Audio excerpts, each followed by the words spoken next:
To discuss this further, I'm joined here in the studio by White Helmets volunteer Amar Al-Salmo. From Paris, we have the spokesman for the opposition's Syrian Negotiation Commission, Yahya Al-Aridi. And in London, Amar Wakaf. He is the founder and director of Knossos, a think tank focusing on the Middle East. Thanks all so much for joining us. I'm going to begin in the studio with Amar. The White Helmets were supposed to be apolitical. You were supposed to be there to care for civilians in desperate need. Now you're being forced to leave the country. What happened? Actually, really, it happens for the first time in the south because the surrender deal between the rebel and the regime, the Assad regime, doesn't negotiate the allowing the White Helmets to leave to the north of Syria. It were being negotiated to allow for some civilian and rebel to leave to the north of Syria. By the guise of the White Helmets, the regime will show no mercy towards them for the crime of saving thousands of lives. So our guys there becomes in danger condition, in grave condition. They were besieged in a small area between ISIS territory and the regime. Just the regime forces was just 2 kilometers far from them, and the mines on the border. So we ask our friends in country friends that support the White Helmets to do something for good guys, because those guys would have been killed, would have been arrested and tortured. But the regime says you are not an apolitical organization, that you were initially part of a movement to overthrow the government, like thousands of other young people and older people in Syria. You wanted a change. You wanted a change. You effected a revolution. But knowing that you yourself came from a position of initially having taken up arms, you took up weapons as well to fight for what you believed was a revolutionary cause. It's now logical for the regime to say your organization are rebels masquerading as aid workers. The regime attacked us on the ground, killed 2,051. Those have been killed by the double-top strike. Attack us on the media, trying to attack our credibility. The evacuation process, the evacuation operation was described by the regime a criminal act. Helping the White Helmets was a criminal act. What about if those White Helmets have been caught by the regime? They would have said you were rebels that needed to be arrested. We helped the Syrian, the civilian Syrian know us well, because we are the hope for the civilian. We have saved more than 100,000 civilian. We helped the civilian with 16 missions from Daraa to Idlib. Again, they say you're rebels masquerading as aid workers, that this is part of an act to get sympathy for your rebel cause. But let me ask, I want to direct that actually at Amar Wakaf, because do you think that the White Helmets, Amar, are being unjustly forced out of the country? I don't think they're being forced out of the country at all. We've seen White Helmets operatives in previous areas like Al-Ghouta, like Eastern Aleppo, Rastan area, Qalamun area, all these places where the state restored control. Some of them parted with the militants, and others, they stayed where they are. There is no evidence at all that has been any persecution or anything. We understand that even in Daraa, militants have laid out their weapons and they're not being persecuted. This happened in other places as well, let alone then people who do first aid and so on. So if you have people who actually killed Syrian army soldiers, laying down their weapons and not being persecuted, then what about people who actually saved lives, providing this is the original thought? So we don't think actually that they couldn't have made it to Idlib. There are thousands who have been evacuated from western Daraa towards Idlib, and today there has been an agreement as well for the last enclave and for militants to be evacuated to Idlib. There is nothing to say, for example, that any bus would be stopped and searched, and militants or their families would be brought down and persecuted. It never happened. The state evacuated tens of thousands through buses to Idlib. What we think happened is either of two cases. First of all, there's the state made the argument that it wasn't only white helmet operatives who crossed towards the Golan Heights, the occupied Golan Heights, but there were actually other operatives like intelligence officers and other people from other countries, hence the need to get them out of the country without passing through the state-controlled areas towards the north of Syria, i.e. Idlib. And there is another theory saying it is just probably profiteering by this small group of white helmet operatives and their families. They think probably if they go to Idlib, they will be stuck there. Crossing to Turkey would be hard, and then afterwards crossing to Greece would be hard. It's better to have some sort of a situation where they could actually be given an express ticket to asylum in Europe. So we understand there was an issue made of it, and then these people are now going to be hosted by Germany, France, and Britain. We can't think of any other solution. The obvious thing is that if people can carry out their personal weapons, the Kalashnikovs, the pistols, and so on, with ammunition throughout the Syrian state-controlled areas, then why not people with, some equipment of first aid or so? Regardless of this as well, you have people who remained in areas, again, let me repeat, in eastern Ghouta, in eastern Aleppo, and so on, and they weren't persecuted. Okay. Yahya Al-Aridi, I'd like to get your input here. First on what you've heard so far.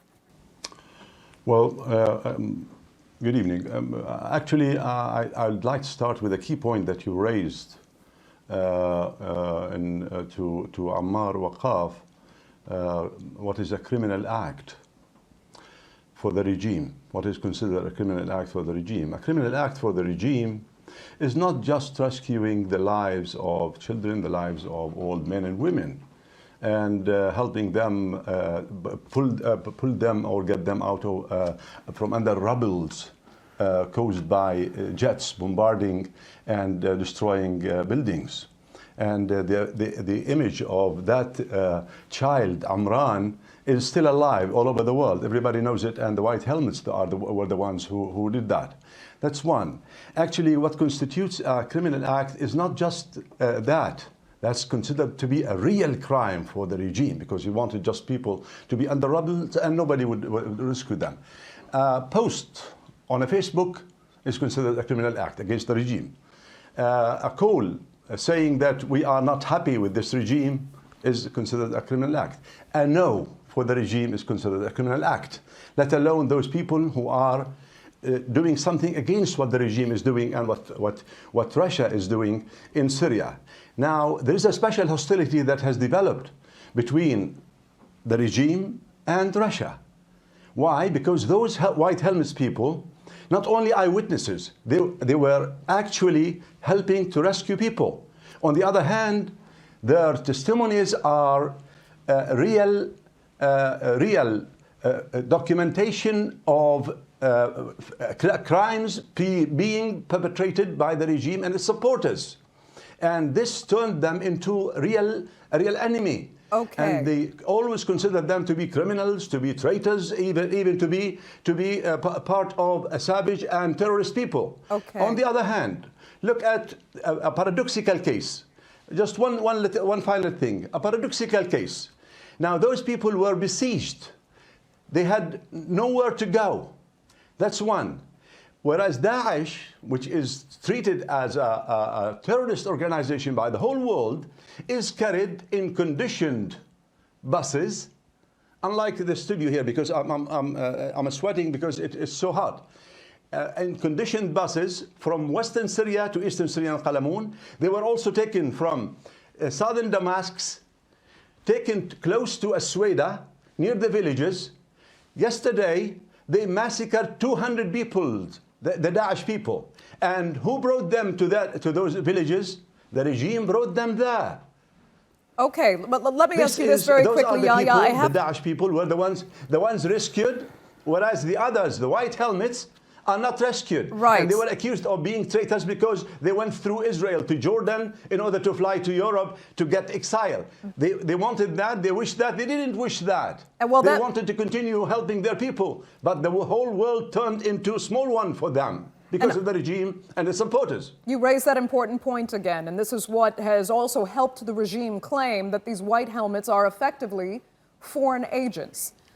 Israel has actually, some Israelis have come out and said that they have yet to be thanked. They're owed a big thank you from the white helmets for helping facilitate this rescue operation as they see it. That doesn't really help your cause, does it, Yahya? When the Israelis stand up and say, listen, we worked together, we helped you. Go ahead. How we work together. You know very well that Israel is an opportunist, and it just uses and abuses what is happening. Sometimes the regime bombards a certain area and there is no place for those wounded, those people, anybody to come to their rescue. Israel takes this opportunity and helps them.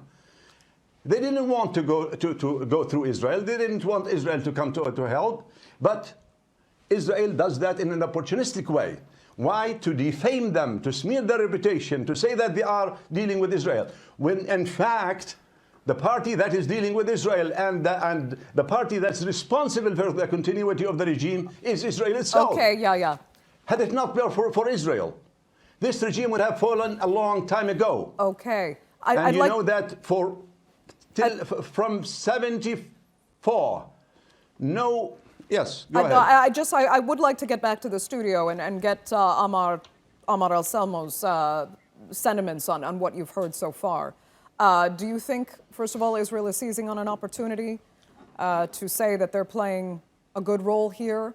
Has that damaged the reputation unfairly of the White Helmets, or have they helped? Is this all? Actually, the evacuation process, the evacuation operation, was discussed with our partner to be through Jordan, immediate Jordan. But the regime advance was so swift and take all the border with Jordan. Then we requested Russian to give us safe passages through Tel Shahab, which is go through Jordan, and refused it. And we asked the regime also through our partner to give us safe passages to the north, and he also refused it. I want to raise something here. Hours after the evacuation process for the White Helmets, there was evacuation process for civilians from Daraa, and they were stopped in Homs by Iranian militia. Homs is occupied by Iranian militia, and we go through the Golan Heights, which is occupied by Israel.